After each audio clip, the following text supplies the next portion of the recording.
New York Times'taki haberin ayrıntılarını soracağım. Çünkü Amerika Birleşik Devletleri Çin'in nükleer silahlanmadaki genişlemesine odaklandı ve bu gizli belge Amerika Birleşik Devletleri'nin Çin'den ne kadar korktuğuna işaret ettiğini mi sorgulamak gerekiyor?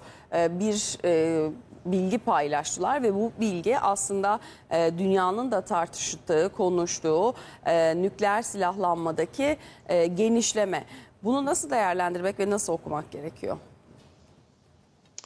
Evet, günaydın Göksu. Şimdi yani bahsettiğiniz konu yeni bir nükleer tırmanmanın yaşanacağını gösteriyor. Aslında Mart ayında Joe Biden bu konuda talimat vermiş.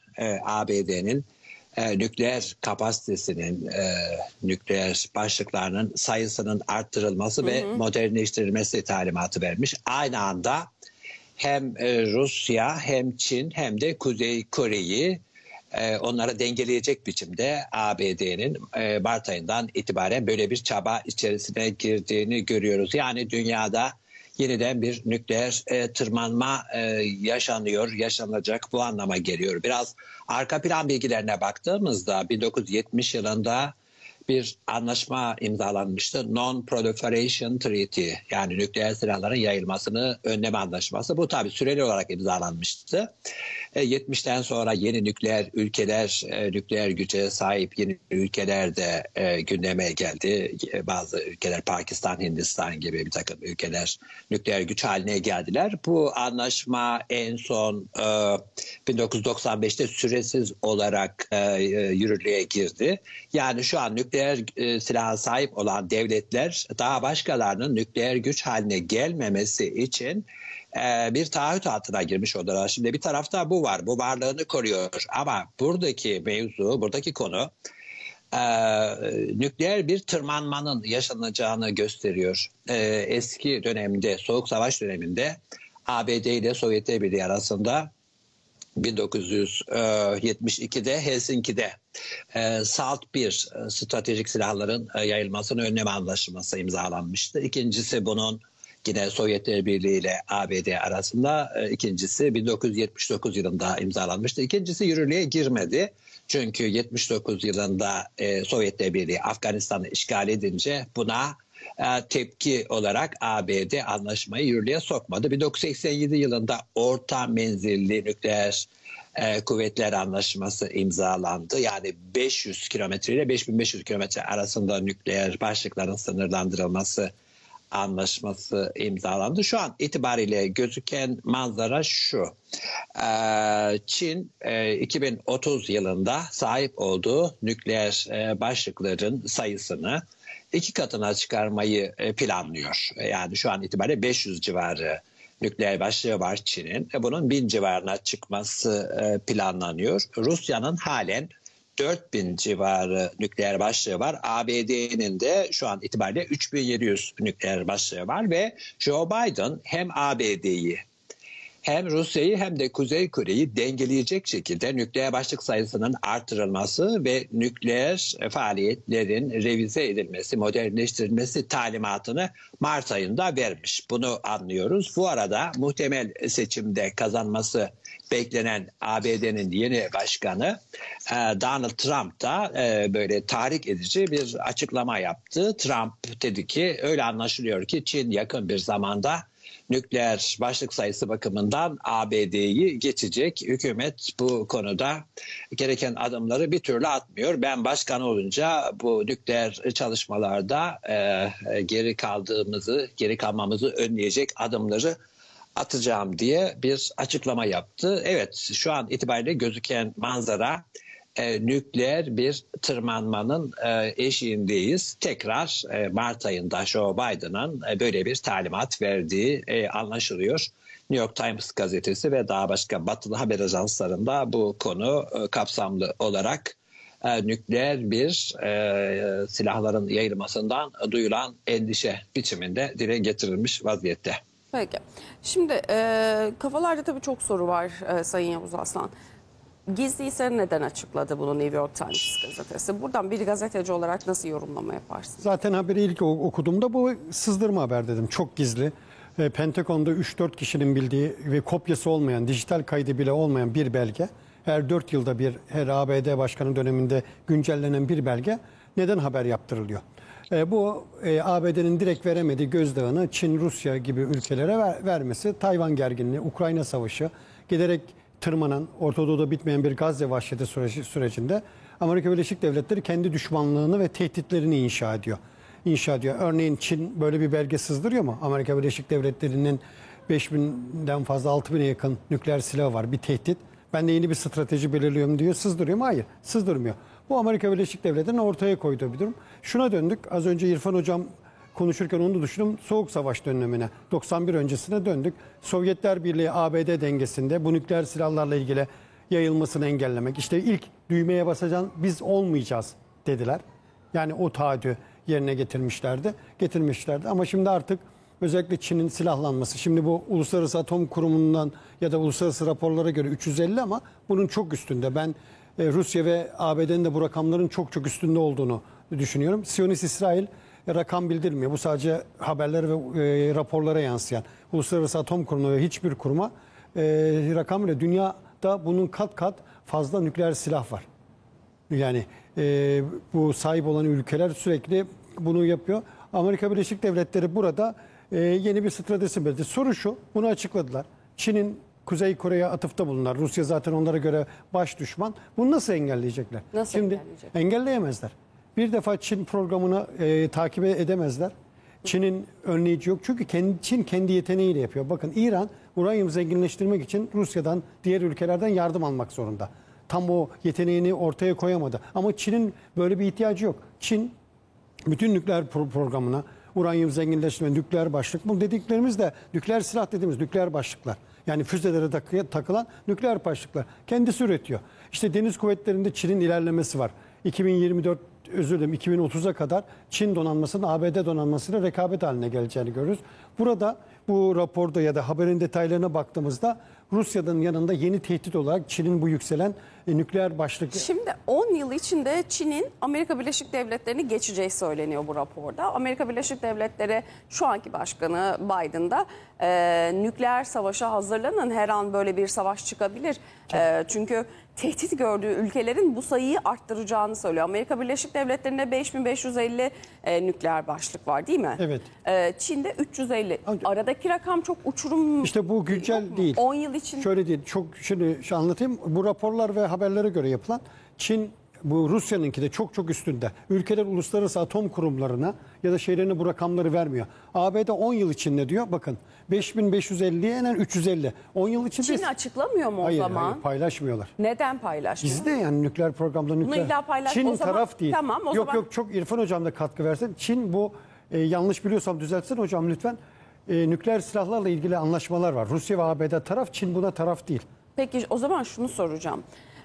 Çin rakamı açıklamıyor. Amerika Birleşik Devletleri de açıklamıyor olabilir. Belki Amerika Birleşik Devletleri'nin elinde 5550 nükleer fazla, başlık tabii. değil, daha fazla vardır. İşte ABD bu planları hazırlarken sözde kendini dünyanın patronu gördüğü için kendine göre konsolide ediyor. Tehdit Çin diyor. 10 yıl içinde benim nükleer yeteneğime ulaşacak. Onun için bir çatışmaya hazır olun. Hazır olun. Yani bu bir savaş senaryosu. Bu plan şu şekilde. Bu plan ABD Başkanı'nın nükleer silahlarla ilgili ABD ordusundaki birimleri harekete geçme yetkisinden ortaya çıkıyor. Yani diyor ki provalarınızı yapın, tatbikat planlarınızı yapın. Bir nükleer çatışmada Pekin'i nasıl vuracaksınız? Örnek verin, Moskova'yı nasıl vuracaksınız? Kuzey Kore'yi nasıl vuracak? Bunun planlarını yapın. Bakın aynı dönemde ben Mart deyince haberin detayı üzerinden konuşuyorum. İlginç bir şey aklıma geldi. Putin de aynı dönemde Rus ordusuna depolardaki nükleer silahları çıkartıp bir nükleer savaşa hazır olma talimatı verdi. Bunu Kremlin açıkladığı için söylüyorum. Yani bu Ukrayna'da tırmanan, Hemen geliyorum hocam. Ukrayna'da tırmanan bu gerginlik bir şekilde bireye yansıyacaktır. Buyurun İrfan hocam. Yani şimdi bu nükleer silahların durumu kullanmak için değil, caydırıcılık sağlamak amacıyla bunlar üretiliyor. Nükleer silahların kullanılması zaten benimle sözleşmelerle yasaklanmış vaziyette. Yani herhangi bir nükleer savaş falan olması, bunun konuşulması akla ziyan bir durum. Çünkü bir terör dengesi var. Herhangi bir şekilde değişik zamanlarda bazı ülkeler açıklamalar yapıyorlar. Mesela Rusya bir dönem ilk olarak nükleer silahı biz kullanmayacağız diye açıklama yapmıştı. Çin buna Şimdi üye Çin'in, taraf mı bu anlaşmalar Çin'in- hocam? Çin, Rusya Çin'in ve ABD'nin şimdi yaptığı bu anlaşmalara yönde- taraf mı? O eski anlaşmalara taraf değil. Fakat Non-Proliferation Treaty ona taraf. Yani nükleer silahların yayılmasını önleme anlaşmasına taraf.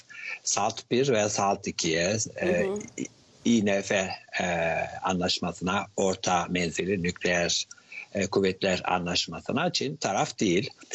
Şimdi nükleer silahların spesifik durumu şu: bir terör dengesi, bir dehşet dengesi kurulmuş durumda.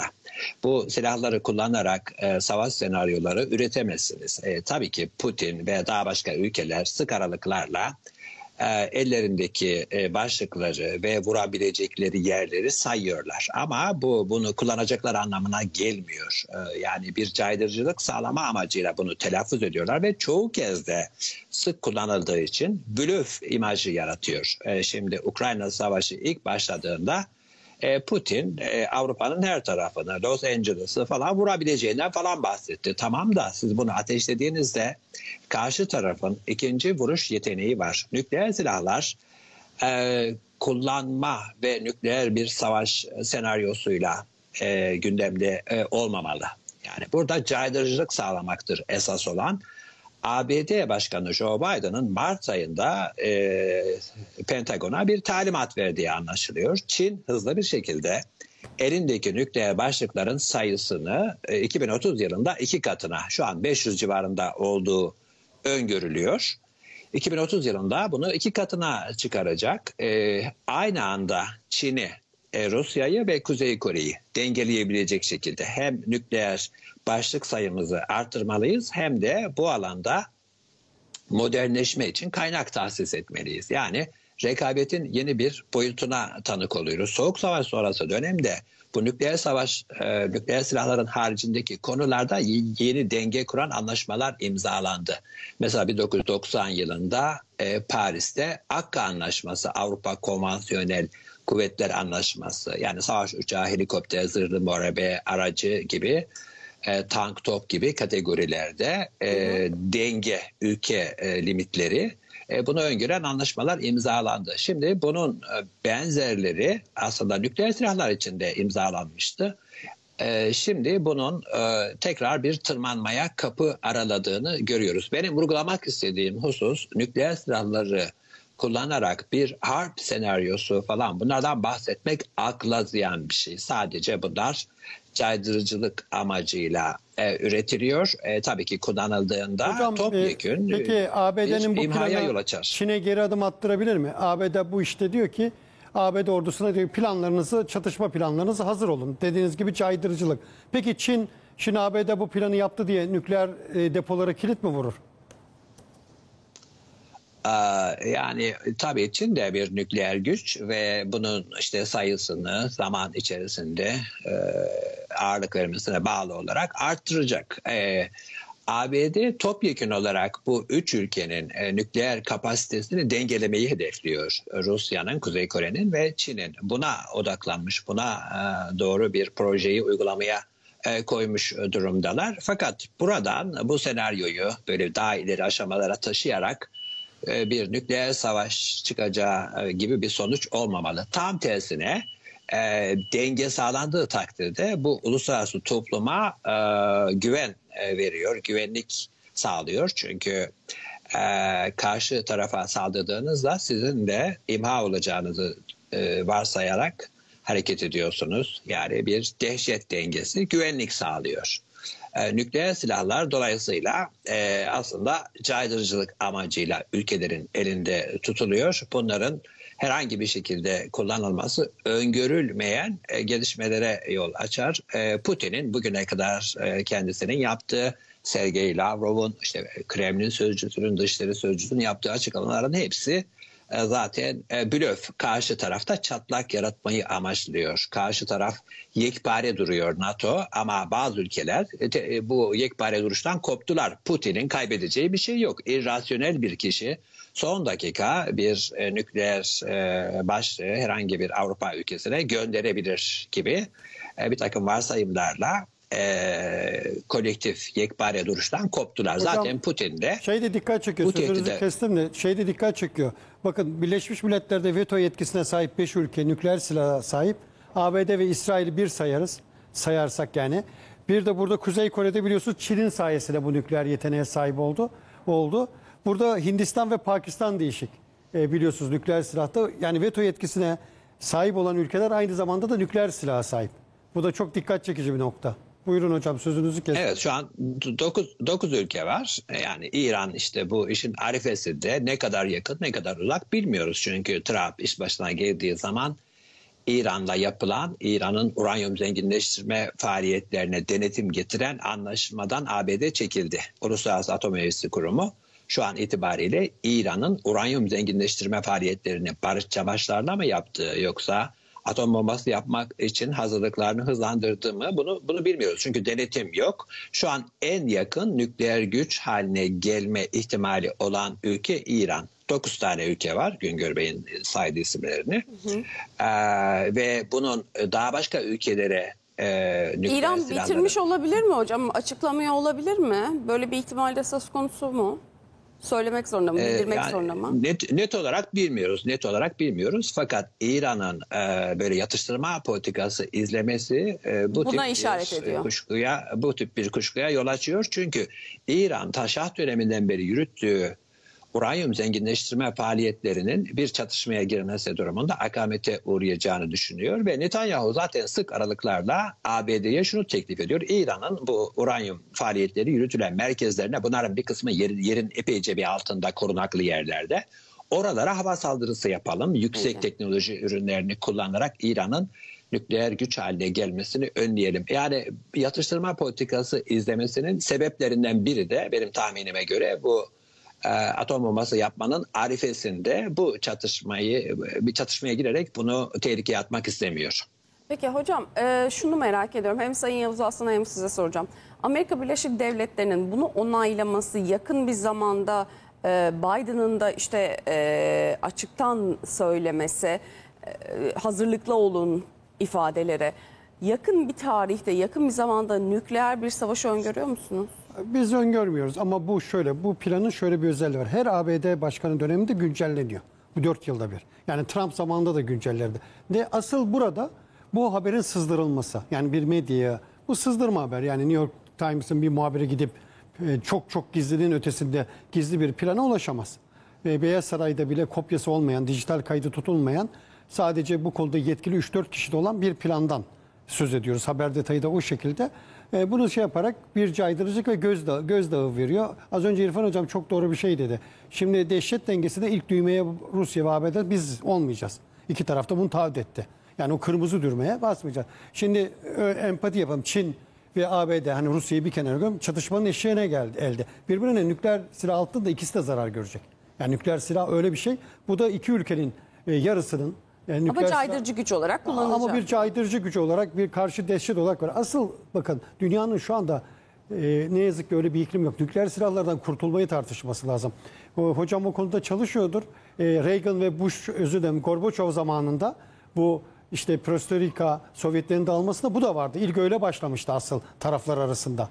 Sovyetler Birliği ve ABD arasında sayının azaltması, birbirini kontrol etmesi, yayılmasını engellemesi. Ama ondan sonra hocamın anlattığı gibi birden joker olarak İsrail'in 90 tane silah, belki daha fazla nükleer başlık daha doğrusu sahip olduğunu düştük.